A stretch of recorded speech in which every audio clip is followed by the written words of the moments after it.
Most of us, when we think of India, think of the great civilization that produced such beautiful buildings as the Taj Mahal, and which has a long tradition of sophisticated music and sculpture and painting. And of course, the vast majority of the people who live in India belong to that civilization. But in the remoter hills and forests, particularly of the Deccan in southern India, there also live a quite different people, quite unrelated people, the hill tribes, people such as these. 20 years ago, the hill tribes of the Deccan were relatively unchanged by the civilization around them. But since then, roads have been driven into their territory, and the whole place has been opened up, and many of their old ways have been lost or forgotten. But fortunately, 20 years ago, two people were living among them, photographing and filming them, Mr. and Mrs. Haimendorf. Professor Haimendorf, why did you select the Deccan for your research? I decided to spend a year in the Deccan. I thought that it would be important to study these very primitive jungle tribes, the most primitive in India. It turned out that I spent there 5 years because while I was there, the war broke out. And your wife was with you? Yes, she was with me. We were just very newly married, spending a honeymoon in the jungle, so to say. A honeymoon that turned out to be 5 years. 5 years. Record that must be. How did you find living amongst these strange people? Because it was your first field trip, wasn't it? Oh, well, I enjoyed it very much. And it was, well, it was fun. Are they difficult to get to know? Oh, no. Very easy to get to know. Much easier to live among rarely than to live in a civilized town in the West. Professor Haimendorf, where in the Deccan were you based? We made our base in Hyderabad, and from there we went on several expeditions in different directions. But first we went south to the Kistna River. During the hot season, the wooded hills flanking the deep gorge of the Kistna River are scorched and dusty. The trees are leafless, and the grass covering the stony ground is dry and yellow. Here, there are no roads, and it's the difficulty of crossing this country which has prevented the spread of civilization from the nearby cities and kept the tribes living in the interior truly primitive. The Haimendorfs needed a column of porters to carry their food and equipment. Minor rivers are easily forded, but the crossing of the Kistna River presented a more serious problem. They swam across, but their equipment and cameras had to be ferried over on an airbed. Although they didn't know it at the time, there are lots of crocodiles in this river. Their Indian servant and interpreter was a non-swimmer and had to be rafted across too. It was only after everyone had reached the other side safely that their porters happened to mention the presence of crocodiles.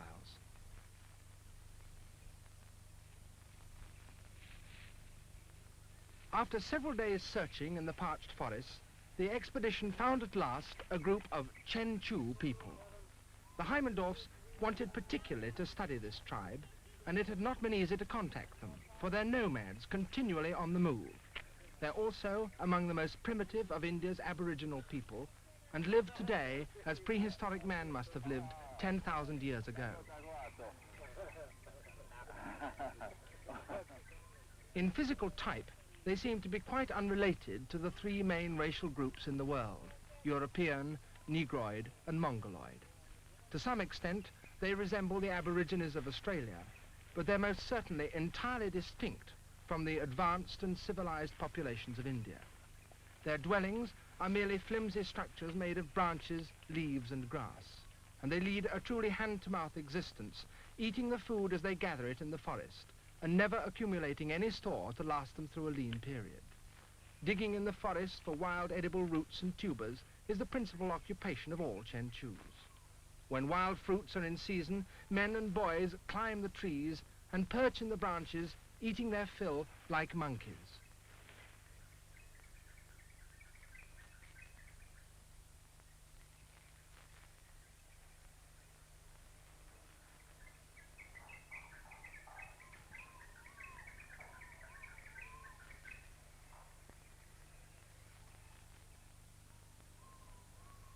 Then they beat down berries which are picked up by the children and older folk.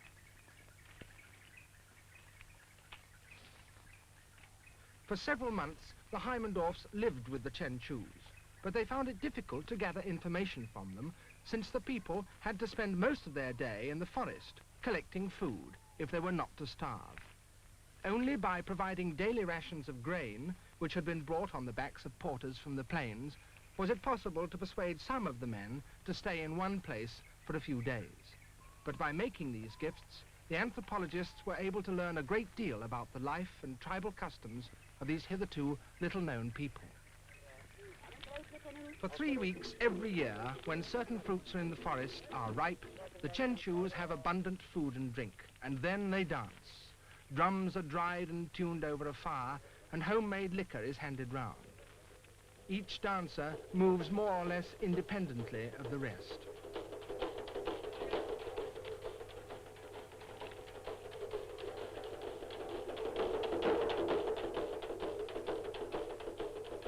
It's a primitive dance, reminiscent of some of the paintings left by Stone Age man in the caves of France and Spain.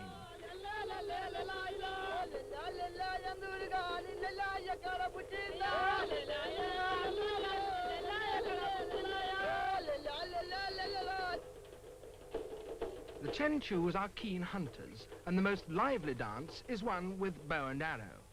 This may well have originated as a magic ritual intended to influence the outcome of the hunt. You pretend to kill an animal in the dance, and so bring it under your spell. Then, when you go out into the forest, you will kill your prey in fact. The Chenchus hunt squirrels, hares, birds, and sometimes even deer, stag, and wild pig. In search of small game, they throw sticks at the branches of trees. The monsoon rains have transformed the forest into a tangle of creepers and luxuriant tree growth.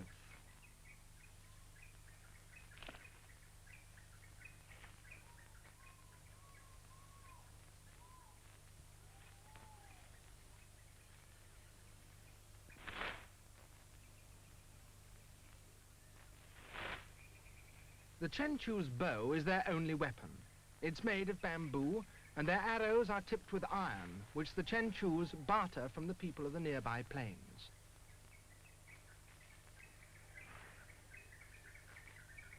Resting from the chase, the hunters drink water from cups made of large leaves. They don't make pots themselves, and so such leaf cups are the most usual drinking vessels. After several months with these primitive people, the Haimendorfs set out in search of another tribe, the Reddys, who live in the jungle-covered hills on both sides of the Godavari River.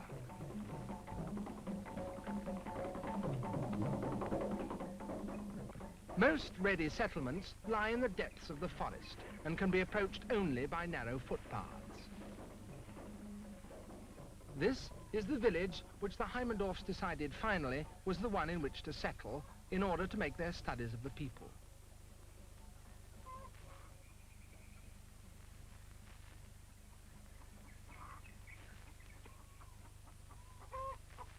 They had brought with them presents of tobacco for their hosts and discussed the possibility of getting a hut built.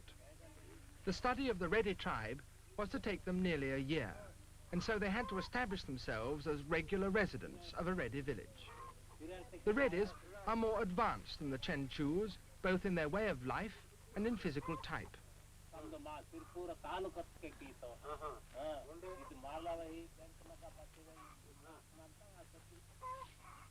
Before long, a hut was built, and the Haimendorfs settled down to the routine of anthropological work, taking notes, writing down legends, and observing customs. As the months passed, they also acquired some pets, a baby hare, which they reared on banana.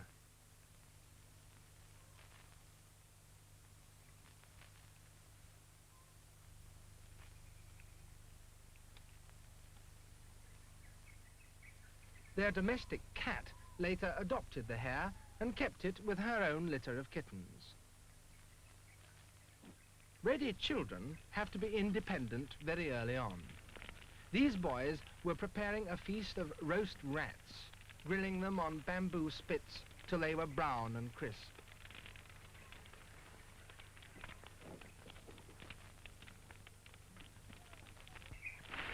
The Reddies are not, like the Chenchus, nomadic hunters and food gatherers, entirely dependent on wild produce. They're cultivators, but their cultivation is of the most primitive kind.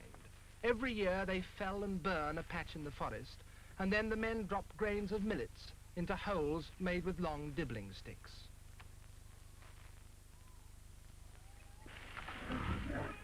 A pig is caught to be sacrificed to Mother Earth with prayers for good crops. Dogs help to corner the beast so that it can be trussed and carried on a pole to a sacrificial place deep in the forest.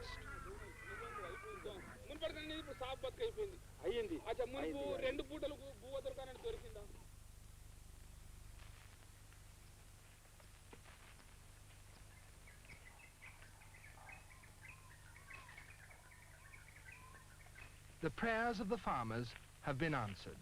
The millet stands 8 feet tall and has to be guarded against the ravages of monkeys and parrots. In every field, a high platform is erected. At night, it's manned by the owner, and during the day, by one or other of his children. From this vantage point, stones can be slung at the thieving birds.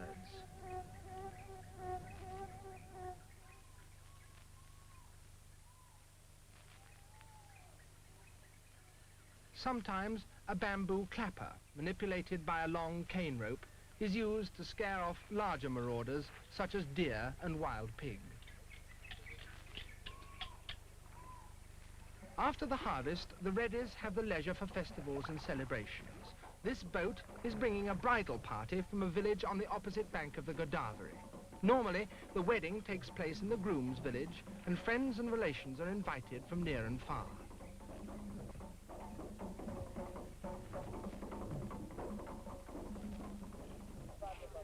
Women in white saris conduct a bride to the village. They're received with drums and pipes, and their foreheads are marked with red powder for good fortune.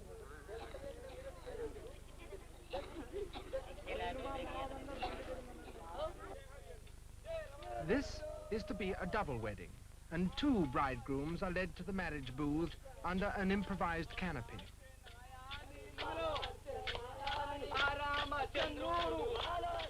One of them is a mere boy. While the ceremony continues, women fetch water, for the bride and groom must be given a ceremonial bath.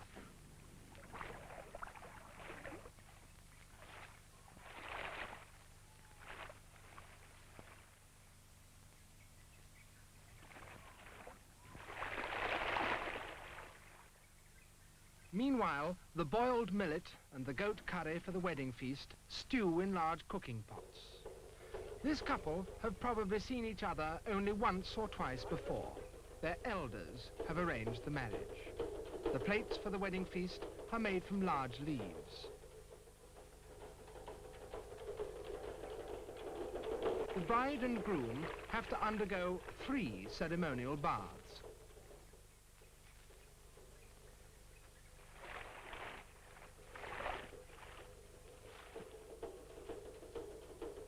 In the final bathing, the water must flow from the groom over the bride.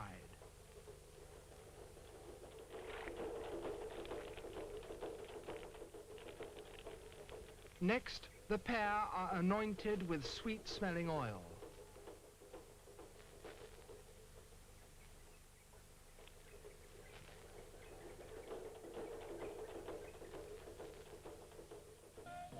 The guests celebrate the end of the ceremony with dancing and with drumming.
Haimendorfs were also given a share of the wedding feast.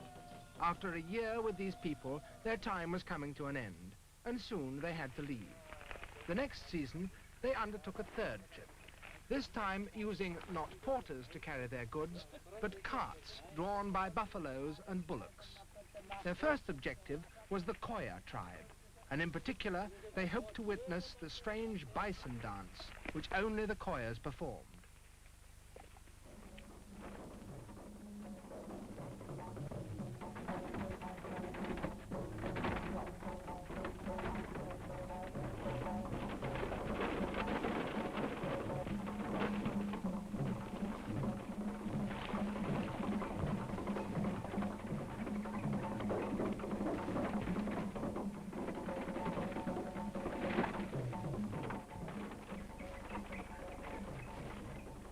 At the first Koya village they came to, they watched a Koya palm tapper climb a Karyota palm to collect the juice, which, when fermented, provides palm wine, the favorite drink of both Koyas and Reddies.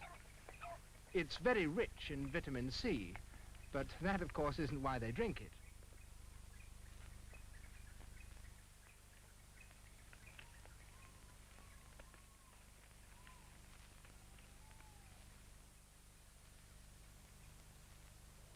The Koyas live in a part of the country which must once have been the scene of a more advanced civilization than theirs, for gigantic stone graves, now enclosed in dense forest, bear witness to people who buried their dead under these huge dolmens. These stones are so heavy that hundreds of men were needed to move them in order that the contents of the graves beneath could be examined.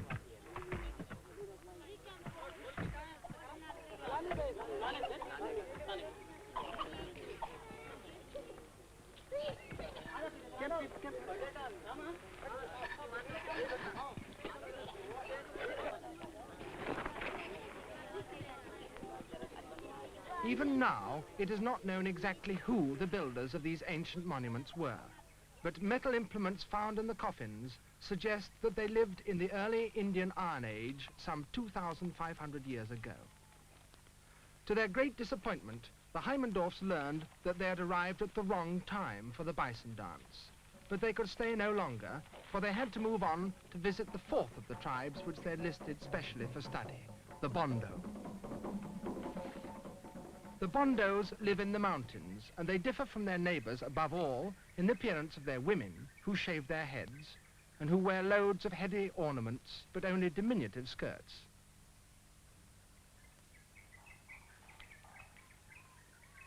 More as a sport and a relaxation than as a means of adding to their diet, the Bondo women fish with baskets in the streams and flooded rice fields. But the fish they catch are very small indeed.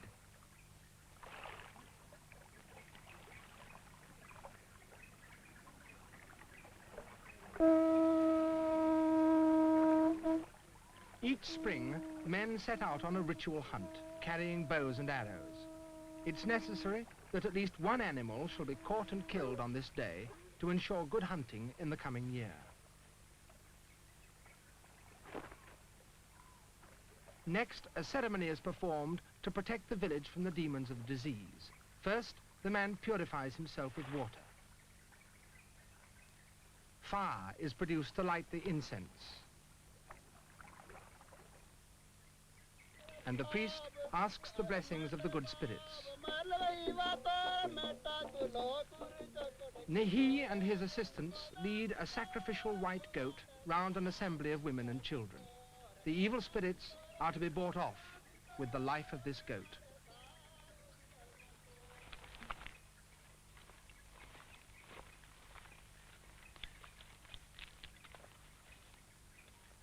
A ritual pattern of lines and squares, serving as an altar, is drawn on the ground, and the goat is made to stand in front of it. The priest scatters offerings of grain.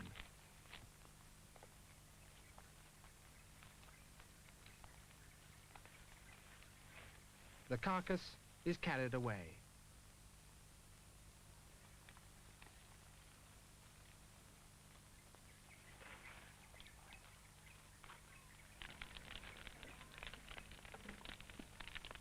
The hair is singed off.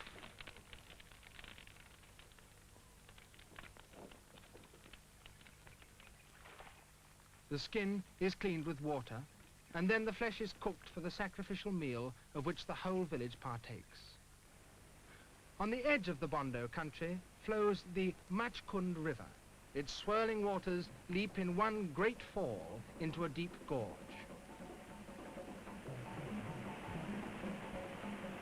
Mrs. Haimendorf reconnoiters the way through this gorge, to the north of which lies the country of the Gadaba tribe.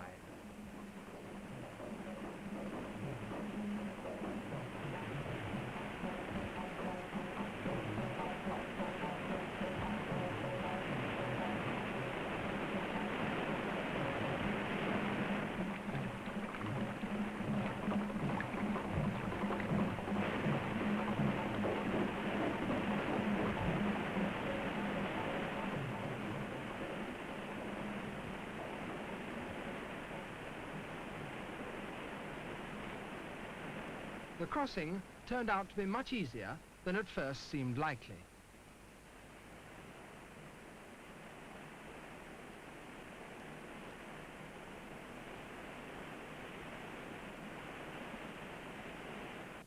They arrived in the Gadaba country in time for a weekly market. It was attended by members of several local tribes, including Gadabas and Bondos, who came to sell their agricultural produce and buy such commodities as pots and salt and spices and cloth and cheap jewelry.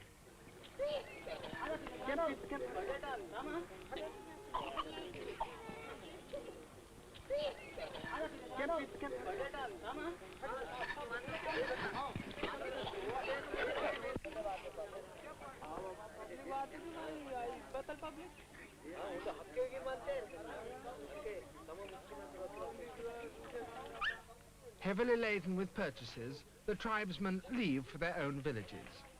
This is the time of the year when the rice fields are prepared for cultivation. Men and boys are busy repairing the dams and shifting the earth as they remodel the shape of terraces.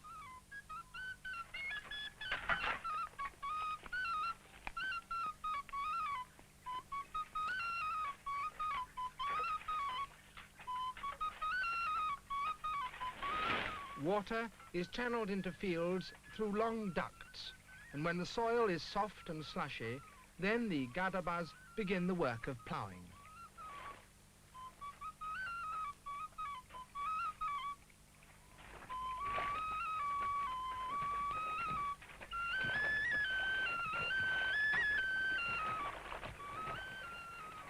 Rice seed, which has already sprouted, is sown in seed beds, but in other places the seedlings are ready for transplanting.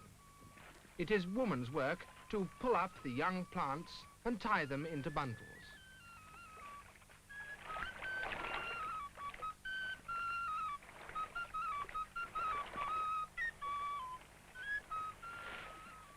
Then the men and boys carry these bundles balanced on long poles to the fields, where large numbers of women have assembled for the work of planting.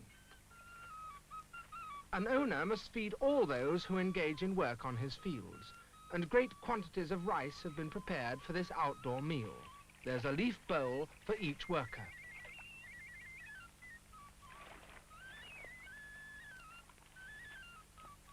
Young girls and women serve the food to the seated guests. Bondo women have also come to help their neighbors, the Gadabas, in the planting. People from the two tribes, so different in their dress and custom, sit and eat together. They're so friendly that, in fact, intermarriage between the two tribes is not uncommon.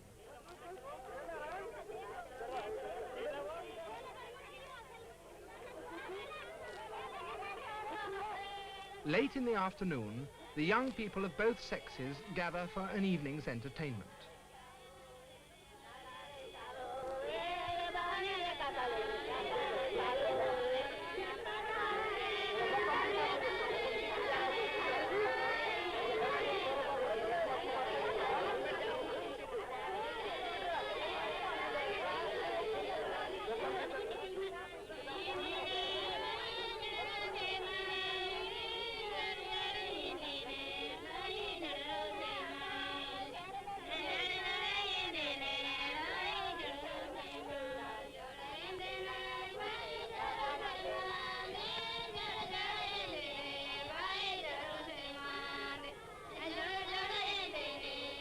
Suddenly, there is a stir.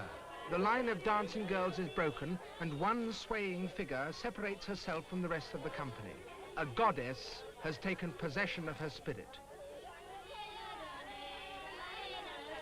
Some of her companions hasten to break her trance. They wave burning incense round her head and throw water over her. But the goddess is not to be so easily dismissed.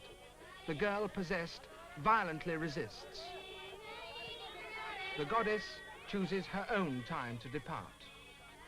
The trance ends and the girl returns to her own consciousness. It was soon after this that the Haimendorfs unexpectedly got the exciting news that a performance of the bison dance was about to take place in the Koya country. And so they hurried back to the people they had visited 6 months earlier. Once more, they crossed the Godavari.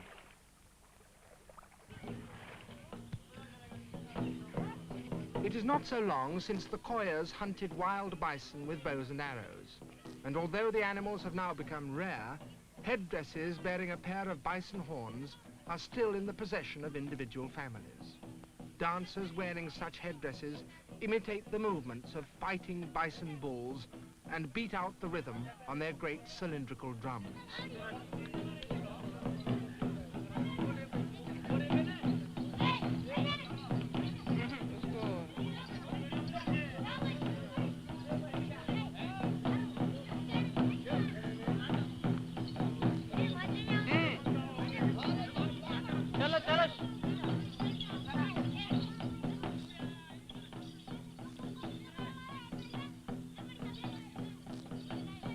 The Haimendorfs were unable to discover the true meaning and significance of this strange dance.